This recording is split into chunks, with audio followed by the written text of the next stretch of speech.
తెలంగాణ రాష్ట్రంలో మరోసారి ఎన్నికలు వేడెక్కాయి. మరోవైపు మున్సిపల్ ఎన్నికలు, మాజీ ముఖ్యమంత్రి కేసీఆర్కు సిట్ నోటీసులు. రాష్ట్ర ప్రభుత్వం అసలు అరెస్టు చేయబోతుందా? లక్షల్లో సంపాదించడం ఈ రోజుల్లో సాధ్యమా? అవును, ఇట్స్ పాసిబుల్. ఇన్వెస్ట్మెంట్ అక్కర్లేదు, రిస్క్ లేదు. ఇది W కామర్స్.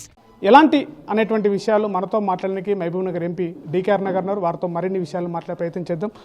మేడం చెప్పండి, నిన్న సిట్ నోటీసులు పంపించారు మాజీ ముఖ్యమంత్రికి.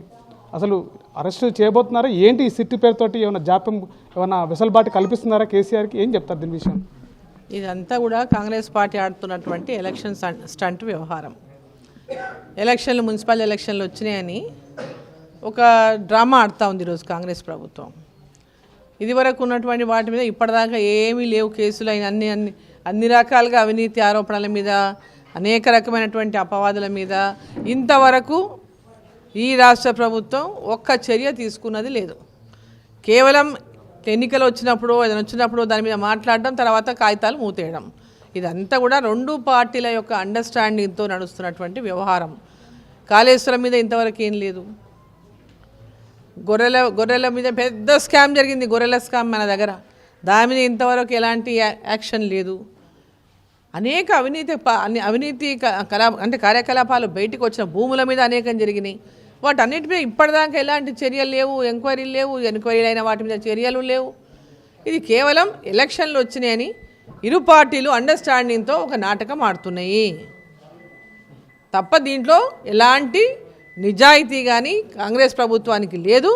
వాళ్ళకి ఎలాంటి కమిట్మెంట్ కూడా దీని మీద లేదు. కేవలం రాజకీయం కోసం మాత్రమే ఈ ఆటలు ఆడుతున్నారు తప్ప దీంట్లో వాళ్ళు సీరియస్గా ఉన్నారనో, లేకుంటే ఓట్ల రాజకీయం కోసం ఇప్పుడు ఏదో డ్రామా చేస్తున్నటువంటి ఒక స్టంట్గానే మనం అందరం కూడా భావించాలి దీన్ని. అంటే ఒకవైపు అటు కేసీఆర్కు, ఇటు తర్వాత హరీష్ రావు ఇద్దరు అయిపోయారు. తర్వాత ఇప్పుడు కేసీఆర్కు నోటీసులు ఇచ్చారు. ఆయనేమో నాకు బాగాలేదు అని చెప్పేస్తున్నారు. అంటే ఈ ఎన్నికల సమయంలోనే ఈ సిట్ విచారణ అనేది ఎట్లా చూస్తారు దీన్ని? అదే చెప్తున్నా, ఇదంతా ఓన్లీ అండర్స్టాండింగ్. మన ఇరు పార్టీల మధ్యలో ఉన్నటువంటి అండర్స్టాండింగ్. ఓట్లు వచ్చినప్పుడల్లా ఏదో కేసీఆర్ మీద యాక్షన్ తీసుకుంటున్నట్టు ఒక డ్రామా చేస్తున్నారు వాళ్ళందరూ. ఫస్ట్ నుంచి ఎలక్షన్లు అప్పటి నుంచి కూడా చెప్తున్నాం. 2023 ఎలక్షన్లు అప్పుడు కూడా ఈ రెండు పార్టీలు అండర్స్టాండింగ్తోనే భారతీయ జనతా పార్టీ బురద జల్లినాయి.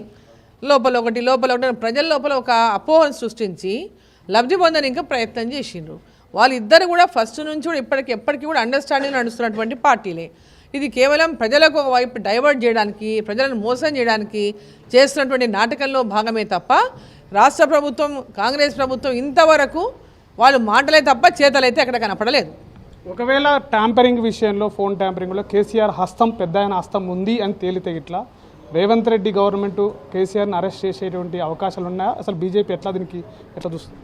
ఇది ఎప్పటి నుంచో అంటున్న విషయం, ఈరోజు ఇప్పటికిప్పుడు కాదా. ఫోన్ ట్యాంపరింగ్ విషయంలో వాళ్ళు అధికారంలోకి వచ్చినప్పటి నుంచి నడుస్తున్నటువంటి వ్యవహారం. మరి 2 ఏళ్లలో ఎందుకు ఎంక్వైరీ పూర్తి కాలేదు, ఎందుకు చర్యలు లేదు? ఇప్పుడు మళ్ళీ సిట్ అని కొత్తగా నోటీసులు ఇవ్వడం ఏంది? ఇదంతా కూడా ఇదంతా కూడా ఒక డ్రామా మాత్రమే. మనం అందరం ప్రజలు పిచ్చోళ్ళని వీళ్ళు ఆడుతున్నటువంటి నాటకం. ప్రజలు కూడా ఇవన్నీ విషయాలు గమనించాలా. ప్రజలు వాళ్ళు మొన్నటిదాకా అన్ని రకాలుగా ఇటువంటి ఫోన్ ట్యాపింగ్ వ్యవహారంలో కానీ, అదేవిధంగా అనేక ధరణిలో కానీ, కాళేశ్వరం కానీ, పాలమూరు రంగారెడ్డి కానీ, తెలంగాణ రాష్ట్రాన్ని అప్పుల పాలు చేయడంలో కానీ టీఆర్ఎస్ పార్టీ, కేసీఆర్ గారు, బీఆర్ఎస్ పార్టీ పాత్ర ఉంటే, ఈరోజు 2 సంవత్సరాల నుంచి అధికారంలోకి వచ్చినటువంటి కాంగ్రెస్ ప్రభుత్వం కూడా వాళ్ళ బాటలోనే నడుస్తున్నారు తప్ప వీళ్ళు కూడా వాళ్ళ బాటలోనే నడుస్తున్నారు. వాళ్ళకి వీళ్ళకి తేడా ఏలేదు. మార్పు కోసం మా కోటేయండి అన్నారు కాంగ్రెస్ పార్టీ. మార్పు కోసం తెలంగాణలో మార్పు రావాలన్నారు. మార్పు ఏమొచ్చింది? ఎక్కడ మార్పు రాలే. పెనం మీదకి వెళ్ళి పొయ్యిలో పడ్డారు ఇప్పుడు, అంతే తప్ప ఏమైంది లేదు. మున్సిపల్ ఎన్నికలు సమరం మేరింది. నేటితోటి ముగింపు నామినేషన్ పర్వం. ఎట్లా ఉండబోతుంది బీజేపీ మున్సిపాలిటీలో వ్యవహారం, ఎన్నికల ప్రచారం ఎట్లా ఉండబోతుంది? ఇప్పుడు రూలింగ్ పార్టీ, అధికార పార్టీ ఎప్పుడు లోకల్ బాడీస్ ఎన్నికల్లో వాళ్ళు పెద్ద ఎత్తున జనరల్గా మనం చూస్తుంటాం. రూలింగ్ పార్టీలు ఎక్కువ దీంట్లో ప్రభావం కొంత ఉంటుందనే విషయం. కానీ ఈరోజు వాతావరణము భారతీయ జనతా పార్టీ వైపు పట్టణ ప్రాంతాల్లో ప్రజలంతా కూడా కొంచెం ఆలోచిస్తున్నటువంటి విషయం. భారతీయ జనతా పార్టీ కేంద్ర ప్రభుత్వ నిధులతో ఈరోజు అభివృద్ధి జరుగుతూ ఉంది. మున్సిపాలిటీలలో కానీ, గ్రామాలలో కానీ ఈరోజు కేంద్ర ప్రభుత్వం నిధులు లేకుంటే రాష్ట్ర ప్రభుత్వంలో నిధులు ఇచ్చి పనులు చేసేటటువంటి పరిస్థితి కూడా లేదనేది ఈరోజు చదువుకున్నటువంటి వాళ్ళకు అందరికీ అర్థమైనటువంటి విషయం. కాబట్టి మున్సిపాలిటీలో తప్పకుండా దాని ప్రభావం ఉందని చెప్పి మేము భావిస్తున్నాం. భారతీయ జనతా పార్టీ ప్రత్యేకంగా ఖచ్చితంగా మనం ఉమ్మడి మహబూబ్నగర్ జిల్లాలో కానీ తెలంగాణ వ్యాప్తంగా కానీ మున్సిపాలిటీ ఎన్నికల్లో మంచి రిజల్ట్స్ని తప్పకుండా అందించబోతుంది. అంటే ఒకవైపు ఏమో ఎమ్మెల్యేలు కూడా మాజీ ఎమ్మెల్యేలు కూడా అంటే పార్టీలు వీడి ఇటీవల కాలంలోనే బీజేపీ నుంచి కూడా మళ్ళీ బీఆర్ఎస్లో గూటికెళ్ళిపోయి చెప్తున్నారు. అసలు అంటే ఈ ఎన్నికల సమయంలో పార్టీ మారడంలో బీజేపీ పైన విశ్వాసం అనేది కోల్పోతున్నారా? ఎందుకు అట్లాంటి నాయకులు మళ్ళీ వెళ్ళిపోతున్నారు? సో వాళ్ళ పర్సనల్ రీజన్స్ ఏదైనా కారణం కావచ్చు. పార్టీ ఏదైనా వాళ్ళ పర్సనల్ ఏదైనా రీజన్స్ ఉండి వాళ్ళు పార్టీ ఎందుకంటే ఇంతకుముందు ఉండొచ్చిండ్రు ఇక్కడికి మరి ఏమి పాత రిలేషన్స్తో వాళ్ళు ఏ విధంగా మళ్ళీ వాళ్ళు కన్విన్స్ చేసుకుని ఉండొచ్చు. భారతీయ జనతా పార్టీ వైపు ప్రజలు చూస్తున్నారు, నాయకులు కూడా భారతీయ జనతా పార్టీ వైపే చూస్తున్నారు. ఆల్టర్నేట్ అనేది ఎవరనేటటువంటి చూడడానికి కొంచెం సమయం ఉంది. ఎందుకంటే ఇప్పుడు రూలింగ్ పార్టీ ఒక పక్క, మొన్నటిదాకా ఒక పార్టీలో ఉన్నటువంటి వాళ్ళు ఇప్పటికిప్పుడు పార్టీ మారడం వల్ల పెద్ద లాభం ఏముంటుందో అనేటటువంటి ఆలోచన రాజకీయంగా ఎట్లుంటుంది, ఎవరైనా ఎక్కడికి వెళ్తే మనకు భవిష్యత్తులో అవకాశం ఉంటుంది అనేది ప్రతి ఒక్కరు రాజకీయంగా ఎదుగుదల కోరుకునే వాళ్ళు ప్రతి ఒక్కరు ఆలోచించేటటువంటి విషయం. సో ఈరోజు అందరూ కూడా భారతీయ జనతా పార్టీ వైపు తప్పకుండా. మీరు స్టోర్ క్రియేట్ చేసి లింక్ లేదా క్యూఆర్ ని షేర్ చేస్తారు, కస్టమర్ ఆర్డర్ ప్లేస్ చేస్తారు, డెలివరీ, రిటర్న్స్, రిఫండ్స్ అన్ని ప్లాట్ఫామ్ హ్యాండిల్ చేస్తుంది. చూపంతా భారతీయ జనతా పార్టీ వైపు ఈరోజు టీఆర్ఎస్ పార్టీ బలహీనపడతా ఉంది. మనం చూస్తున్నాం రోజుకి బలహీనపడతా ఉంది. పట్టణాల్లో కూడా పెద్ద ఎత్తున ఎక్కడైతే నాయకులు గ్రామాల్లో బలంగా ఉన్నారో సర్పంచులు గెలిచిండ్రు. ఎందుకంటే మొన్నటిదాకా అధికారంలో ఉన్నారు కాబట్టి ఆ గ్రామంలో వాళ్ళకు ఉన్నటువంటి నాయకత్వమే కాకుండా ఆ గ్రామాల్లో ఉన్నటువంటి వాళ్ళకు ఉన్నటువంటి పలుకుబడి కూడా గ్రామాల్లో ఉపయోగపడుతుంది. అట్లా టౌన్లో మున్సిపాలిటీలలో కూడా పెద్ద ఎత్తున ప్రజలు భారతీయ జనతా పార్టీ గెలిపించుకోవాలనేటటువంటి ఆలోచన మీద ఉన్నారు. కాబట్టి భారతీయ జనతా పార్టీకి మంచి భవిష్యత్తు ఉంది. తప్పకుండా వచ్చే కాలంలో భారతీయ జనతా పార్టీ రావాలని ప్రజలు కోరుకుంటున్నారు. ఈరోజు ఆ లక్ష్యంతోనే భారతీయ జనతా పార్టీ మున్సిపాలిటీలో పెద్ద ఎత్తున పోటీ చేయడానికి ముందుకు వస్తున్నారు. యువత పెద్ద ఎత్తున ముందుకు వస్తున్నారు. భారతీయ జనతా పార్టీలోకి వెళ్ళాలా, మేము గెలవాలనేటటువంటిది అంటే సమయం తక్కువ ఉండడం వల్ల, ఎందుకంటే షెడ్యూల్ మొన్ననే ఇచ్చింది, ఎంబడే నామినేషన్ల డేట్ వచ్చింది. కాబట్టి వాళ్ళు ఆలోచన చేసుకుని ముందుకు వచ్చడానికి కూడా చాలామందికి సమయం దొరకలేదు. ఆదరాబాద్గా అందరూ ఒకేసారి మేం క్యాండిడేట్ అని పెద్ద ఎత్తున ఈరోజు భారతీయ జనతా పార్టీ వైపు వస్తున్నటువంటి సందర్భం మనకు కనపడతా ఉంది. సో తప్పకుండా భారతీయ జనతా పార్టీని మున్సిపాలిటీలలో ప్రజలు ఆదరిస్తారు, విజయాన్ని కూడా అందిస్తారనేటటువంటి విశ్వాసం మాకుంది. అంటే మహబూబ్ నగర్ పట్టణ కేంద్రంలో ఎక్కువగా పట్టణాలకి కేంద్రం నిధులు వస్తున్నాయని చెప్తున్నారు. ఇటీవల కాలంలో IIIT విషయంలో కావచ్చు ఎక్కువ నిధులు వస్తున్నాయి. అసలు మహబూబ్ నగర్ పరిస్థితి ఎట్లా ఉండబోతుంది? కొత్తగా కార్పొరేషన్ ఏర్పడ్డది, కార్పొరేషన్ చైర్మన్గా బీజేపీ నుంచి ఉండబోతున్నారా? అట్లాంటి ఆశలేవు? తప్పకుండా మహబూబ్ నగర్ కార్పొరేషన్లో మేయర్ స్థానాన్ని భారతీయ జనతా పార్టీ తప్పకుండా గెలుచుకుంటుంది. ఎందుకంటే ఇవాళ అభివృద్ధి కాంక్షించేటటువంటి ప్రజలు, మహబూబ్ నగర్ ప్రజలు అభివృద్ధిని కాంక్షిస్తారు. స్పెషల్లీ ఇది కార్పొరేషన్ అయింది, కొత్తగా కార్పొరేషన్ అయింది. ఈ కార్పొరేషన్లో అభివృద్ధిగా ఇంకా ముందుకెళ్లాలనేటటువంటి ఆలోచన ప్రతి ఒక్కరికి ఉంటుంది. ఇంకా డెవలప్ కావాలా, మాది విద్యాపరంగా కానీ, వైద్యపరంగా కానీ, ఇన్ఫ్రాస్ట్రక్చర్ పరంగా కానీ మున్సిపాలిటీ ఇంకా డెవలప్ అవ్వాలి.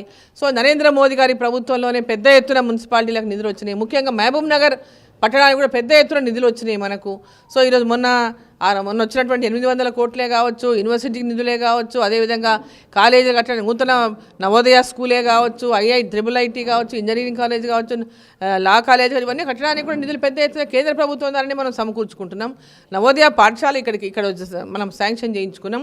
రైల్వే లైన్లు, మన టౌన్లో ముఖ్యంగా మహబూబ్ నగర్ టౌన్లో ఎక్కడెక్కడైతే ఈ రైల్వే గేట్లు ఉన్నాయో అవన్నిటి కూడా ఇలా ROBలు చేపిస్తున్నాం. ప్రతి చోట కూడా ROBలు శాంక్షన్ అయినాయి. టీడీగుట్ట ROB శాంక్షన్ అయింది, తిమ్మసానిపల్లి శాంక్షన్ అయింది, అట్లనే బోయేపల్లి శాంక్షన్ అయింది, ఇరన్నపేట శాంక్షన్ అయింది, మోతీనగర్లో railway foot over bridge sanction అయింది. సో ఎక్కడెక్కడ అవసరం ఉంటే అక్కడక్కడ వీటిని శాంక్షన్ చేయండి. దేవరకద్రలో ఆల్రెడీ ROB ఉన్న టౌన్లో ఉన్నటువంటి వాళ్ళు దాటడానికి ఇబ్బంది అవుతుంది, అక్కడ కూడా లో లెవెల్ బ్రిడ్జ్ శాంక్షన్ అయింది. సో ఇవన్నీ కూడా పెద్ద ఎత్తున ప్రతి ఒక్క అంశంలో కేంద్ర ప్రభుత్వం ద్వారా నిధులు తీసుకొస్తున్నాం. మన మహబూబ్ నగర్ టౌన్కి బైపాస్ శాంక్షన్ చేయించుకున్నాం, లెక్చర్లకు కూడా శాంక్షన్ చేయించుకున్నాం. అంటే టౌన్ చుట్టూతా కూడా ఎక్కడ కూడా ట్రాఫిక్తో టౌన్లో ఇబ్బంది కాకూడదని ఇప్పుడు మనకు మహబూబ్ నగర్ చుట్టూ వచ్చే రోడ్లంతా కూడా కేంద్ర ప్రభుత్వ నిధులతోనే వచ్చినాయి కదా. టౌన్ చుట్టూ రోడ్లు అన్ని కేంద్ర ప్రభుత్వ నిధులే. సో మహబూబ్నగర్ పట్టణ ప్రజలు కూడా ఆలోచించాలి, తప్పకుండా వాళ్ళు ఆలోచిస్తారనేటటువంటి విశ్వాసం నాకుంది. తప్పకుండా ఇక్కడ స్థానికంగా ఎమ్మెల్యేని గెలిచారు, మున్సిపాలిటీ కార్పొరేషన్ అయింది కాబట్టి భారతీయ జనతా పార్టీ మేయర్ని ఇక్కడ గెలిపించుకుంటే కేంద్ర ప్రభుత్వం ద్వారా మనం ఇంకా పెద్ద ఎత్తున నిధులు తీసుకొచ్చుకోవడానికి అవకాశం ఉంటుంది. కాబట్టి పట్టణ ప్రజలు నేను అంతా కోరుతున్నా, మున్సిపాలిటీలలో భారతీయ జనతా పార్టీని గెలిపించండి.